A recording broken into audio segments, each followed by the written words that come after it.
Welcome to episode 1 of the Today I Am Sober podcast with your host, Liz W. On this episode, I'm speaking with the lovely Dr Katherine Hickman about changing your behaviour through tiny habits. Listen in and you will discover a really simple technique you can use to create new tiny habits. And trust me, it's really simple. I'm super excited about it because once you've had a listen, you'll understand why. But I've got a goal and I'm going to just put it out here on this podcast because, as we all know, if you say it out loud and you tell people about it, it holds you accountable. I want to lose 3 stone in weight. I do. So to help me do that, I'm going to be instigating a new tiny habit with my trainers so that I can get out and hopefully get beyond couch to 5k and actually do a 5k run. I hope you enjoy the show, and if you do, I'd absolutely love it if you could give me a review. Many thanks.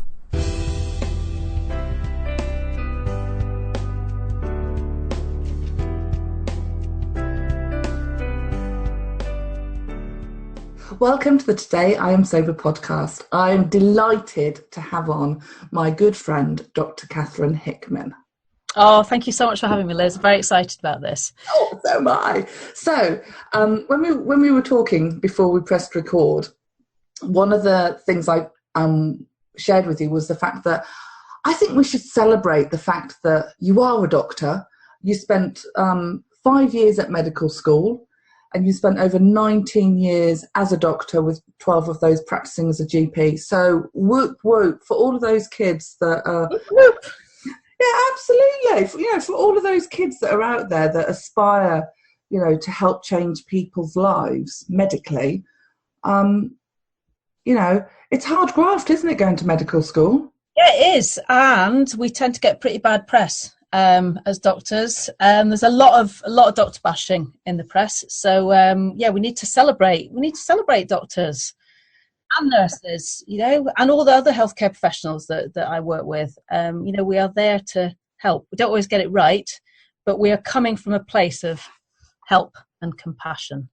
Absolutely. And you know what? I'm a great advocate for the National Health Service, the NHS. I think in the UK, we are incredibly lucky that all of our doctor and nurse services are free at the point of delivery. And we won't realise how precious it is until it's, once it's gone. Hopefully that won't happen. In our lifetime. Anyway, we've gone on a bit of a rant there. And we're off. Loving for the NHS, but that isn't why I've invited you on, Katherine. I heard you talk down in Brighton, and something in that talk really hit me, and it was about the fact that tiny, minute, little changes can have a bigger impact than you originally kind of anticipate or imagine. And I know that in terms of your life, you've used what you call tiny habits incredibly successfully. So I wondered if we could start off by talking about why or how you came to find out about tiny habits and where you were when you started. Yes, so it's about 5 years ago. I was a GP partner. I had 2 kids. I had one on the way. I was pretty much sole breadwinner, juggling various jobs, new extension, thinking that I was super mum, keeping everything afloat. And then one innocuous email from a colleague that if I got it now, I would just, send it back saying bugger off. But at the time it caused me to essentially, a breakdown, whatever you want to call it. And my life fell apart. I resigned from my partnership almost overnight with no job to go to. And I crashed and burned. And I remember vividly, sort of stood in the kitchen. I had these, new baby, 2 kids fighting. And I couldn't even bring myself to, open a can of beans to put their tea on. And it was just, I just remember it being as a real low point. But I knew that I had to get better. I knew I had to put myself back together.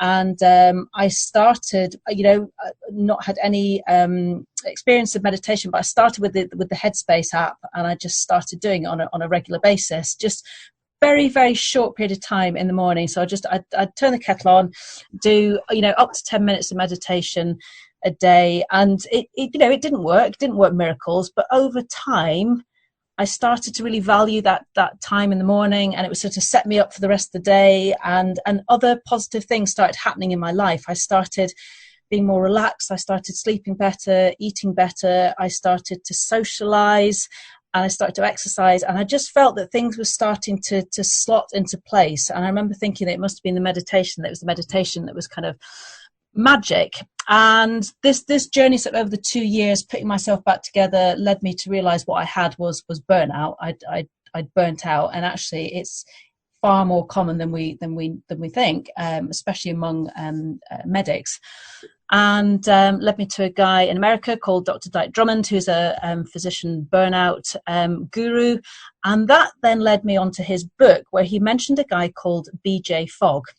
Ooh. And BJ Fogg is a Stanford University behavioral scientist who had developed this behavioral change method idea called tiny habits. And it really resonated with me. And I realized that what I had been doing was a tiny habit, something very, very small. And he would argue that 10 minutes of meditation probably wasn't tiny enough.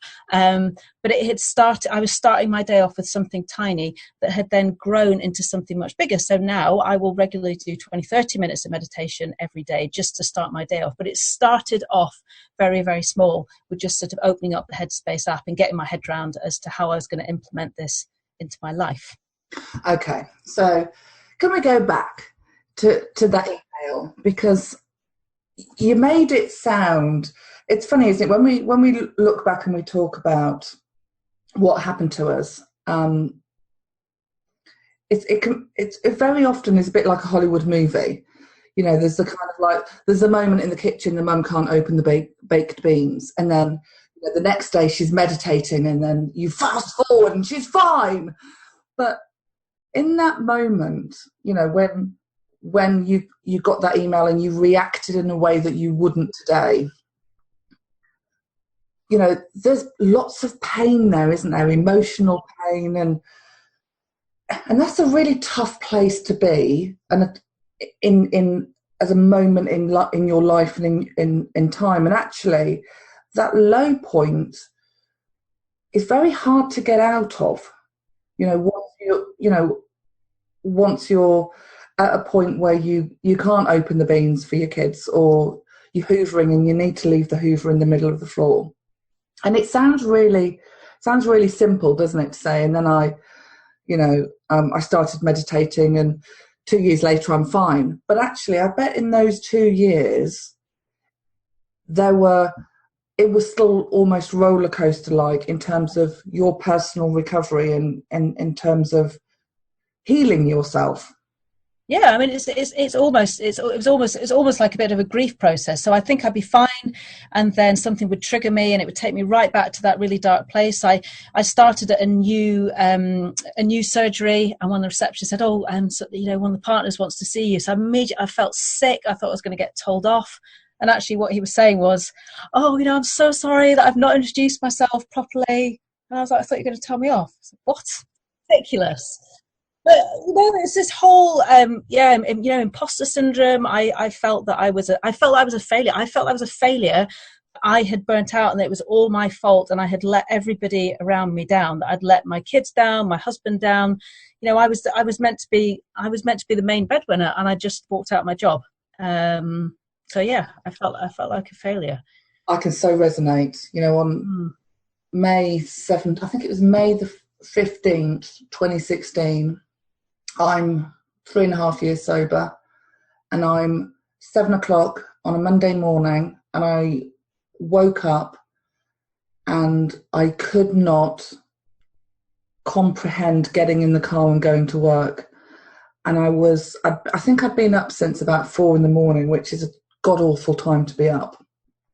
And it's by 7 a.m. I'd worked myself into such a frenzy. I actually phoned the Samaritans, and for me that was my burnout moment. And actually, I'd got myself into such a state at work, and like you, I was a breadwinner. My husband didn't work.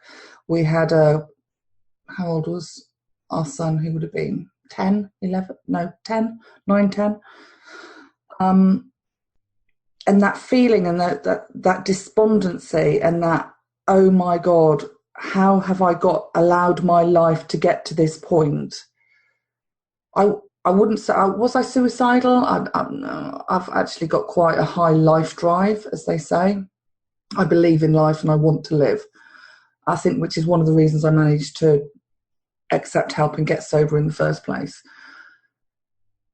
But that burnout and those feelings at the time are incredibly painful. And you talked about the grief process, and that it takes time to recover from them, doesn't it? Yeah. And, and I do talks about this regularly, and it's only very recently that my voice doesn't crack when I'm talking about it, because it's still very raw. And you talk about phoning the Samaritans. I remember, my husband drives very fast. And I remember being in the car with him thinking, I don't care. I don't care if he crashes. I don't care if I die when he crashes. And that wasn't saying I wanted to die. I wanted to commit suicide or anything, but it was just that feeling that I just want this. I just want this to end. Whereas now, when he's driving fast, I will scream at him because I want to live. It's what he said. I've got a high life drive as well. I want to live. Good. Yeah, definitely. But I think that the point I'm trying to make is that if anyone's listening who's at that point of real despair, it is possible for your life and your feelings and your circumstances to change. That, being at an incredibly low point, it doesn't, whilst it feels in the moment and in that time that you're going to be there forever, that isn't actually the case. And my experience is that isn't the case. And you've shared that your experience isn't the case either. And that, you shared that it took you time to get out of that, because I don't know about you, it takes me time to get into a low period and in that burnout phase. And actually, for me, I've had to learn some of the signs of what sends me down again, so that I hopefully next time I go down, because there will be a next time, because I'm not always joyful and happy. Try to be most of the time, but life is life and we have to accept it on life terms. That, hopefully I can bounce back quicker. Well, thank you for sharing your story. I think it's, especially I think it's really important for us women, and, a woman like yourself who, as being on the other side of the desk with a doctor, you expect your doctor to be, the person that listens, that's capable, that's going to diagnose you, that's going to set you straight. We admire people in white coats. And for a woman who is in a white coat to reach that point, hats off to you for sharing that story, my love. Oh, thank you. And I suppose you made a really good point there, that people are coming to me for help and advice to sort them out. But they were so far down my list because I wasn't even thinking about myself, let alone my family, people that I care and love for. Patients were, sadly, just not on my agenda. And I talk very much with patients now about putting yourself at the center, looking after yourself, loving yourself, because if you can't love yourself, you are unable to care for those around you. It's a really hard concept, though, to get, especially as women. Oh, absolutely. But it reminds me of a recovery concept. It's not a recovery concept. We hear it every single time we get on an airplane. Put your own oxygen mask on first. But I don't know about you, but as a woman and a mum, I feel really selfish sometimes putting my oxygen mask on first. Yeah. But actually, it's selfless, isn't it? It is. Yeah. Yeah. But getting that idea around, getting your head around that idea is, I still struggle with it now. I'm much better telling, patients and clients about it, but yeah, I still haven't cracked it myself. Well, Getting there. All works in progress, aren't we, my lovely? Yes. Oh, yeah. So let's rewind back to you finding out about this BJ Fogg at Stanford University, and him talking about his tiny habits. So how does that work? What are these tiny habits? Okay, so it takes the concept that you have to find the anchors that are in your life. So things that you were already doing that are habits. And once you start writing them down, there are hundreds. Feet on the bed, getting out of bed, head on the pillow, flushing the toilet, turning the tap on, cleaning your teeth, all these things that we are already doing that are solid anchors in our life. And then you take the behavior that you want to change, whether it be flossing your teeth, drinking more water, being less stressed, mindfulness, or things that you are desperate to get into your life, but you don't have the tools and knowledge of how to change. And you take the behavior that you want to do. So, for example, his most famous one is flossing his teeth. So he always wants to floss his teeth, but he always forgets. So he takes the anchor, so something that he's already doing, brushing his teeth, and he says, after I brush my teeth, I will floss one tooth. So it's something so tiny and so doable and linked with something that he really wants to do. It's much easier to implement. And then once he's flossed one tooth, and this is the key part of Tiny Habits method that is missed out of basically all other behavioral change models, is you celebrate. Oh, and yeah, I like celebrating. Yeah, so celebrate. When I learned about Tiny Habits, I was doing it in a Zoom room with lots of Americans, and to them, celebration is very natural. And they were like, "Whoop!" Fist pumping, high fiving. I was like, "Yeah, great. That is not going to happen. That's not going to happen for me." But as they pointed out, the celebration can be as small as a feeling good in yourself, feelings that you've achieved something, or smiling, or yes, just something really, really simple and something that really resonates with you, because the whole concept is that emotions create habit. And by celebrating, you are telling your brain, this is something I want to do. And the more you celebrate, the more your brain goes, yes, let's do this more. So one tooth turns into 2, 3, 4, 5, and suddenly it's grown into a habit. And after you clean your teeth, you floss your teeth. Okay, so let's just recap, because I've got the memory of a goldfish. So you anchor by finding something, an action that you do every day. So cleaning my teeth. I then have a micro action of one thing I want to change. So I want to floss I don't know how many teeth I've got. I think 28 these days, because my wisdom teeth came out. Is that right? 28 teeth? I don't know. Me. 24. Dentist. Yeah, exactly. Yeah. Dentist for that. We'll get a dentist on and we'll talk teeth one day. So you've got your anchor, which is I'm cleaning my teeth. My action is I'm going to floss one tooth. And once I've done it, I do an internal yes. Yeah, or whatever feels good. I mean, especially if you're in your bathroom by yourself, you could do something a bit more lively. We're both dancing. You can't see it. Yeah. But if you're trying to drink more water at work, that might not be appropriate. No, it might not be. But you can do an internal fist pump, or a mini pat yourself on the back, or, as you said, a smile. I like that point of celebration, because we don't often I don't know about you, but I've been taught to celebrate the big stuff. As a child, it was all about celebrating the big stuff, but actually, and in life, it was about we celebrate the big stuff. But there's so many moments in your life where we can celebrate and bring joy in. So I really like that. Okay, so I've got that. I've that's embedded in my brain. Anchor, action, celebrate. Perfect. And is that it? That's the basics. Yeah.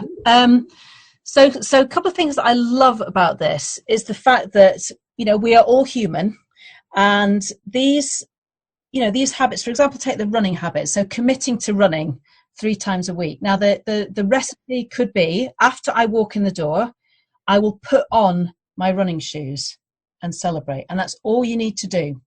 Nothing else. Okay. So this is the start of your habit of running 3 times a week. So once you put the running shoes on and you celebrate, you think, well, actually, this is a little bit weird that I've got my running shoes on. So I'll go out the door and I'll walk. I'll do a little walk, do a 1-minute walk, come back. And the habit grows. And so the walk turns into maybe a little jog. And over time, this will grow and grow and grow. And suddenly you find yourself running 3 times a week for 30 minutes. It's become automatic.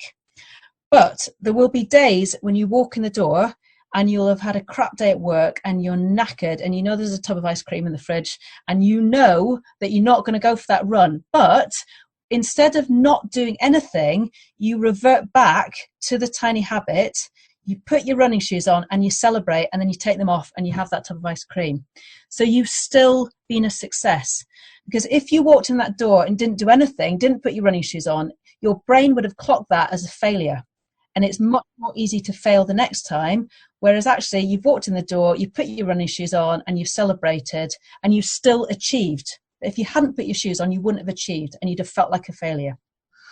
Oh, I've got you. So whilst when we were talking teeth, it was about one tooth, we can have a bigger ambition.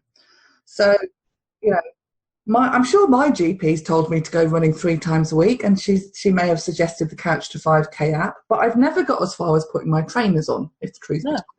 No, so the app, yours could be just opening up the app. Yes. After I walk in the door, I will open up the app and celebrate. And is the idea then that so let's do the running thing, because actually I would like to be able to run 3 times a week. So let's say I start off by, I work from home, so I'm going to have to choose a moment in time. Probably when I turn off my computer, I go and put my shoes on. So I go and put my trainers on. And have the trainers near the computer as well.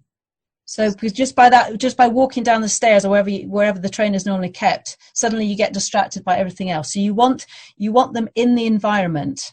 Which is why you said for you, it was by the front door. So yes. So I can imagine you sat on the steps, putting your shoes on. Yeah. Okay. So I've got my trainers close by. Yes. Which is my anchor. My action is putting my trainers on. Yeah. Well, your anchor is turning your computer off. Oh. Yeah. So that's something that you're already doing. So after I turn off the computer, I put on my running shoes and celebrate. Okay. How on earth does that lead to me then running 3 times a week? Yep. Okay. Well, as I say, so once you've got the running shoes on, it feels slightly weird that you're in the house in your running shoes, and you're sort of constantly telling your brain, "I'm in my running shoes now.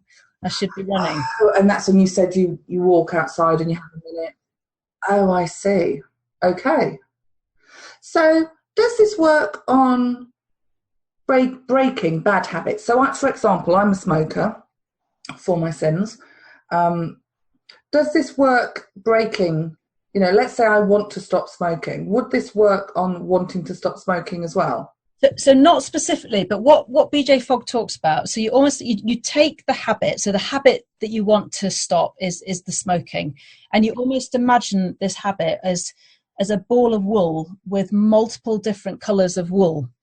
And you need to trace back each of these balls, each of these colours, as to what was the habit or the action that led you to smoke.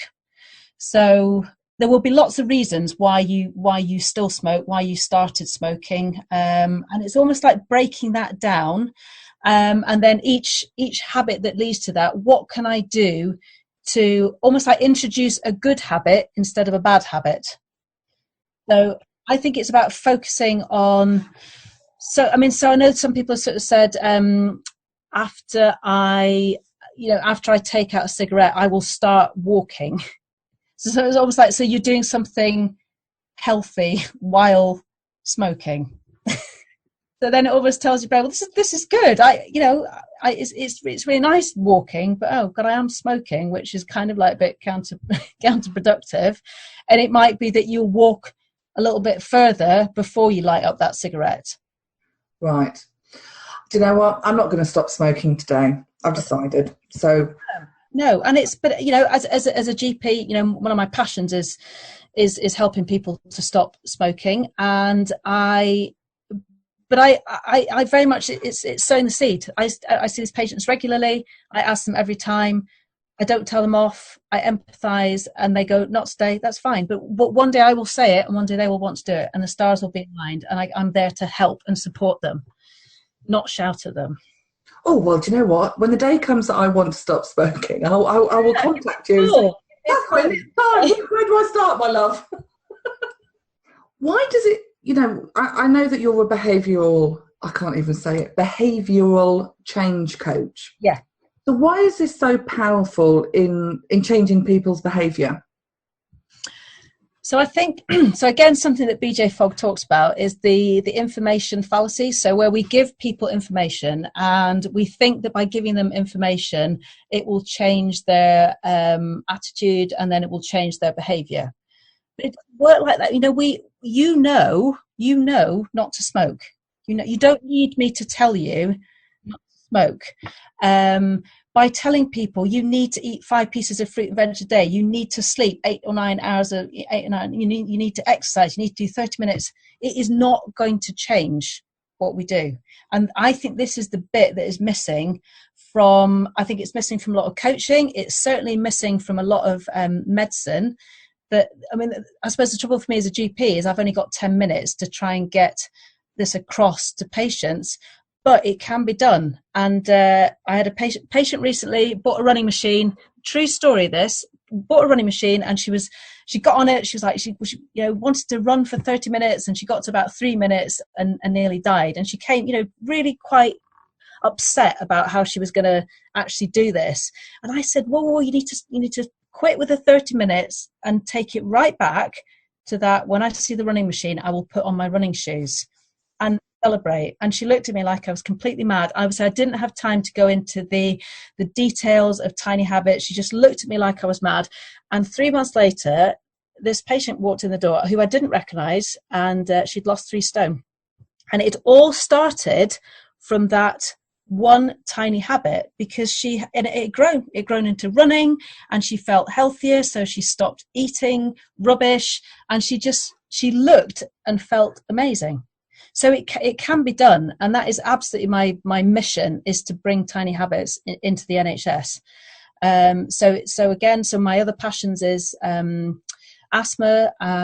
So getting people to take their medicines. If we could get people to take their inhalers or take their medicines, then their symptoms will be reduced. They will feel better. They can celebrate, and they will not end up at the GP or in hospitals. But for me, it's missing from so many aspects of our lives.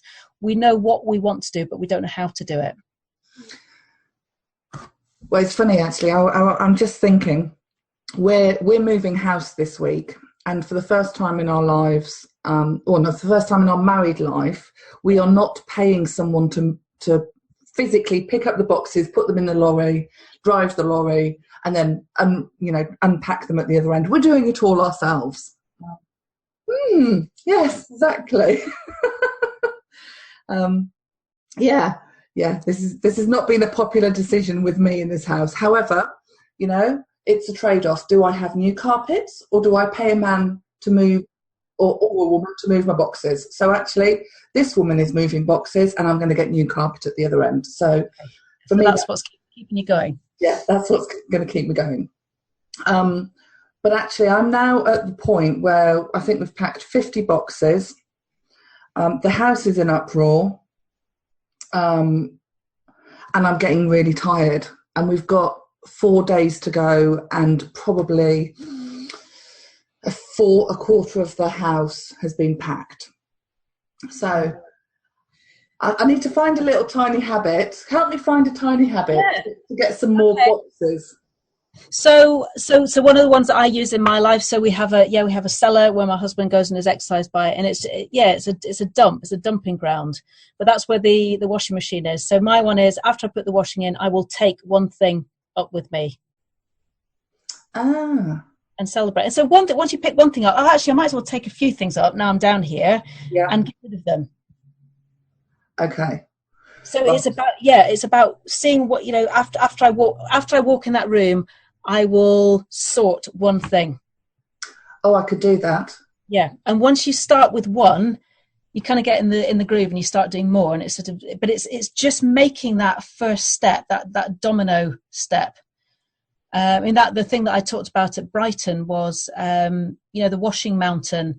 So I used to just put the washing on and then add it to the mountain. It just grew and grew and grew. So I was like, after I walk in the spare bedroom, I will put one item away, and one becomes two, becomes, actually, you might as well just do all of Benjamin's clothes. And actually, while I'm doing Benjamin's, I might as well do it. Actually, you know what? I might as well just clear it.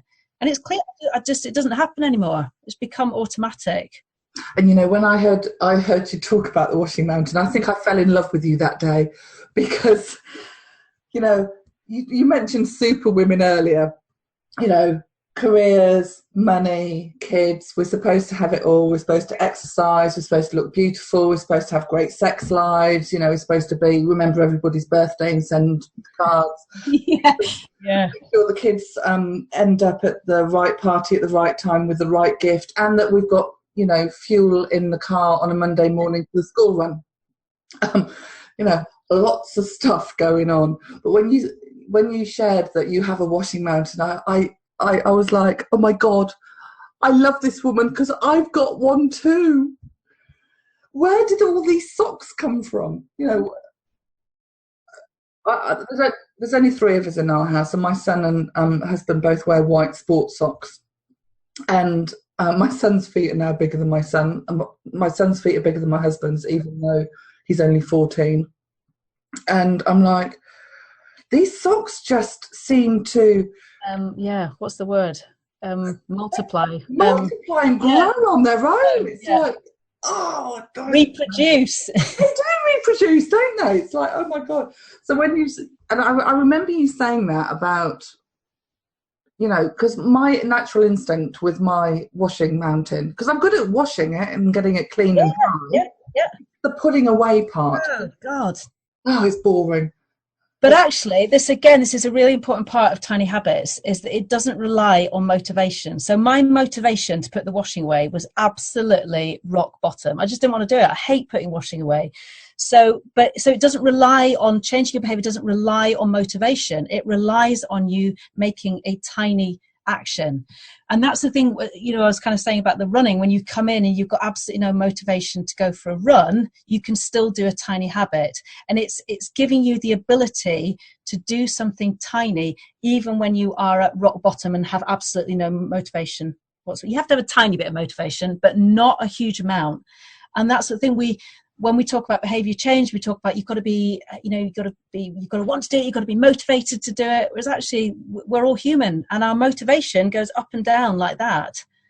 So we talk about this sort of motivational way. So there'll be times when you're absolutely pumped, ready to do it, and that's when you get your trainers next to your computer, and everything's set up so that when your motivation drops off, the trainers are there, you're ready, you've got the recipe written down. After I turn my computer off, I will put on my running shoes. But if the running shoes aren't there, your motivation's a bit low, it's not going to happen. Yeah, and I suppose, we were talking earlier about being at a point of burnout. If you're depressed or burnt out, I know they're different things, but when you're at that low point, I've not had motivation. I've struggled to put the kettle on, make a cup of tea, or count to 2 and put sugars in my tea. Yeah, I need to stop the sugar in my tea as well, but I'm feeling very guilty because you're a GP, and I'm like, let's not tell you all my vices all in one go. One at a time. Yeah, one at a time. But I suppose I bet you were still doing some anchors. You were still getting out of bed.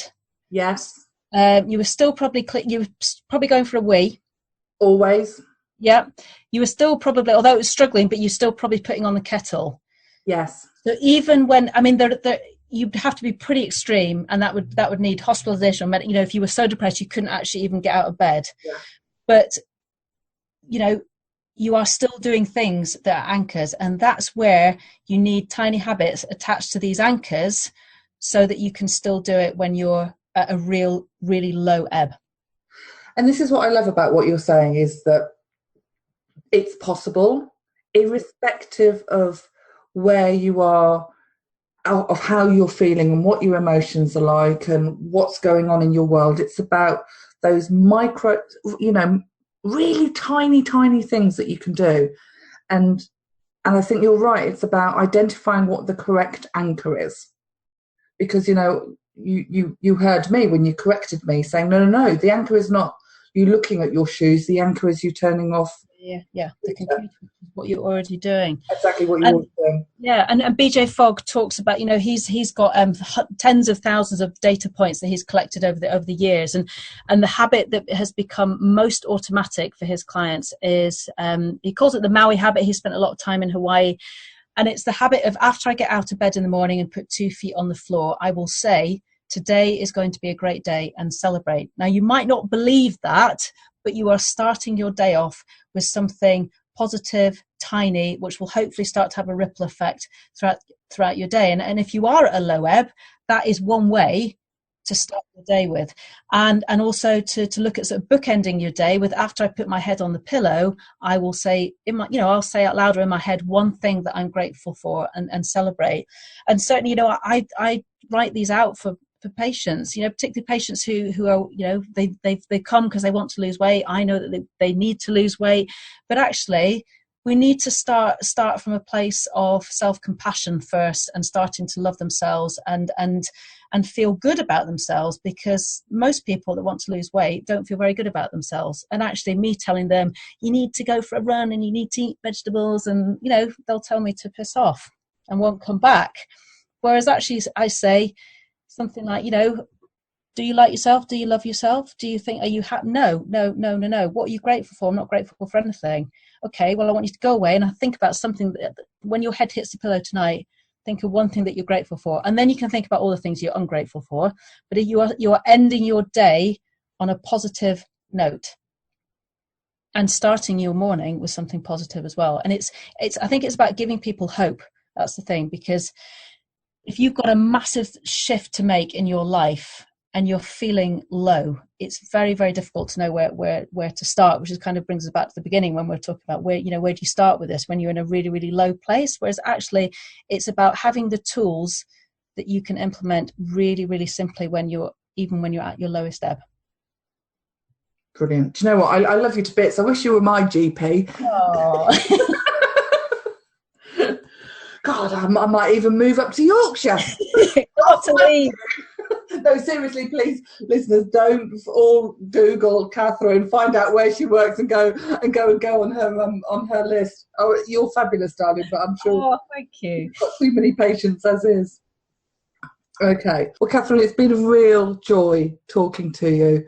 And honestly, if I could move to Yorkshire, find out what practice you're in, I would be joining your list, because I think you're lovely. Always welcome. But for those of us that don't have the joy of living up in Yorkshire, and you being our GP, I think you've given us some really phenomenal advice there about how we can take those really tiny habits and embed them in our life to bring about lasting change, and to celebrate each micro, tiny little thing that we do that moves us forward, and to celebrate it for what it is, and not see it as part of the big picture, but just celebrate in that moment what it is. And when I move into my new house and I find a place for my trainers that the dog can't steal, that is near my computer, I will let you know how I'm getting on, because like your patient, I have an ambition to lose 3 stone and run 3 times a week. Actually, I'd love to run more than that, but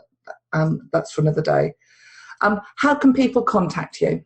Yes, so hopefully you'll put it in the show notes. So it'll be a link to a 5-day online free coaching where I coach you through tiny habits. So you'll get some videos from BJ Fogg on the background as to what we've talked about, how to write your recipes, and then I will coach you on a daily basis for 5 days. Wow! And did you say it was free? It's free as well. Yes. Yeah. So folks, check out those show notes. And get in touch with Katherine if you want to bring about change in your life through tiny habits. Thanks for listening.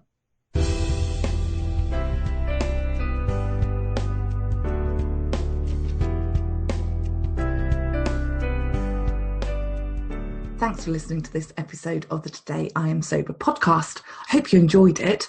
I'd love your feedback. So come and find me on social media. All of the links are in the show notes. Until next time, bye.